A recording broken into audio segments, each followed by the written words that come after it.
Stay in your lane, boss, let your brain go out and do my thing.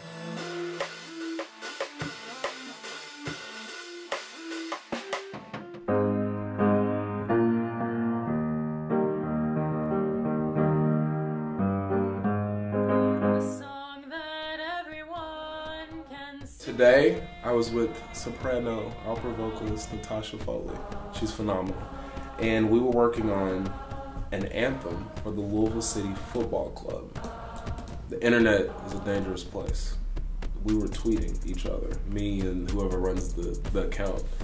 And they came across my music and they like it. So occasionally we kind of tweet at each other. And then all of a sudden I get an email and we're just talking about different things and marketing plans and strategies for the soccer team. And then the anthem got brought up and I said, hey, let me write one.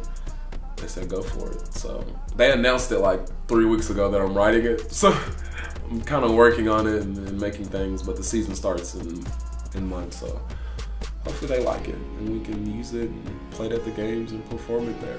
But I'm very excited about the soccer anthem thing. It's different for me. I've never done anything like that before.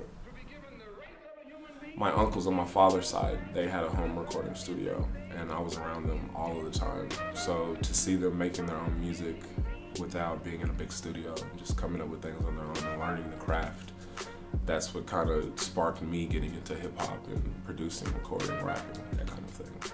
It's weird how you're young and you latch on to things that you see and your experiences. I was just a sponge, so I soaked in everything I could, from making a beat and the art of this is the style of music you want to create, so you do this musically to make it fit that style. So I soaked that from them, and that did help when I was in band or orchestra or whatever I may have been playing at the time. AMPed, Academy of Music Production, Education and Development. We take kids in and we bring in specialists from fields of performance and composition, instrumentally, to vocals, whether that's rapping or singing, audio production and engineering, and we just teach them. We give them all of the knowledge that we know. We put them in recording studios, we let them do music videos, we give them performance opportunities all over town, and we just try to give them all the resources that we have as musicians and educators. Teddy Abrams gave us tickets to go see Carmina Burana. The kids got to see an orchestra concert for the first time in all of their lives. And it was so weird to me because the only thing I could think of as we're going into the concert is, you may have heard this in a movie before. And they were just like, you know, whatever. Ben Sollee played and that was awesome. They did Big Fiddle. There were some other pieces played and the kids didn't really grasp what was going on. But when Carmina started,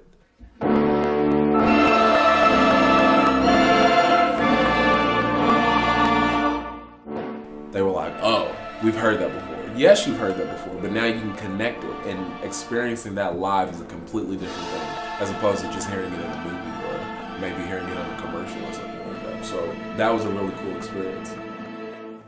Cultural relevance has been something that I've found to be key, especially in education.